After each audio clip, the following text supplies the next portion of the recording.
गांव की कहानी। नया सवेरा। उत्तर भारत के एक छोटे से गांव सरगापुर की कहानी है। यह गांव हरियाली से घिरा हुआ था, जहां खेतों में लहराती फसलें, तालाब में तैरती मछलियां और सुबह की चहचहाहट से गूंजती गलियां थीं। लेकिन समय के साथ गांव में कई परेशानियां आ गई थीं। बेरोजगारी, शिक्षा की कमी और किसानों की समस्याएं। गांव के लोग मेहनती थे, परंतु संसाधनों की कमी के कारण आगे नहीं बढ़ पा रहे थे। गांव के युवा या तो शहरों की ओर पलायन कर चुके थे या फिर बेरोजगार बैठे थे। गांव के स्कूल में केवल एक अध्यापक था, और वह भी महीने में कुछ ही दिन आता था। इसी गांव में एक नौजवान था, अर्जुन। अर्जुन शहर में पढ़ाई करके लौटा था, पर उसने गांव छोड़ने से मना कर दिया।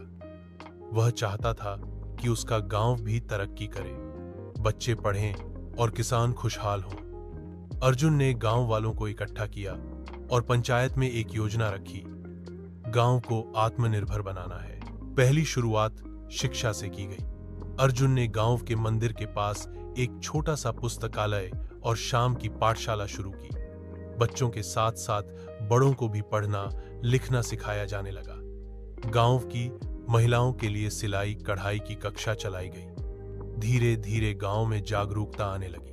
अर्जुन ने किसानों को जैविक खेती के लिए प्रेरित किया। वह उन्हें बताता कि किस प्रकार रासायनिक खाद के बजाय गोबर और प्राकृतिक खाद से फसलें बेहतर हो सकती हैं।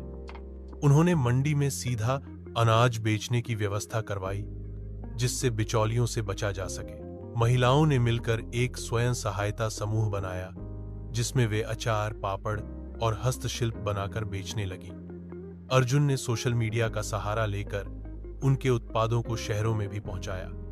इससे गांव की आमदनी में बढ़ोतरी हुई। धीरे धीरे गांव बदलने लगा।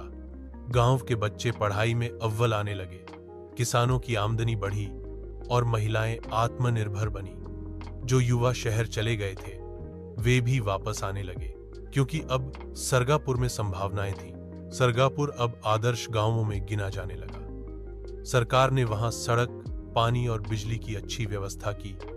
अर्जुन को उसकी मेहनत के लिए ग्राम नायक सम्मान मिला। इस कहानी से यह सीखने को मिलता है कि अगर इरादे नेक हों और प्रयास सच्चे, तो कोई भी बदलाव असंभव नहीं होता।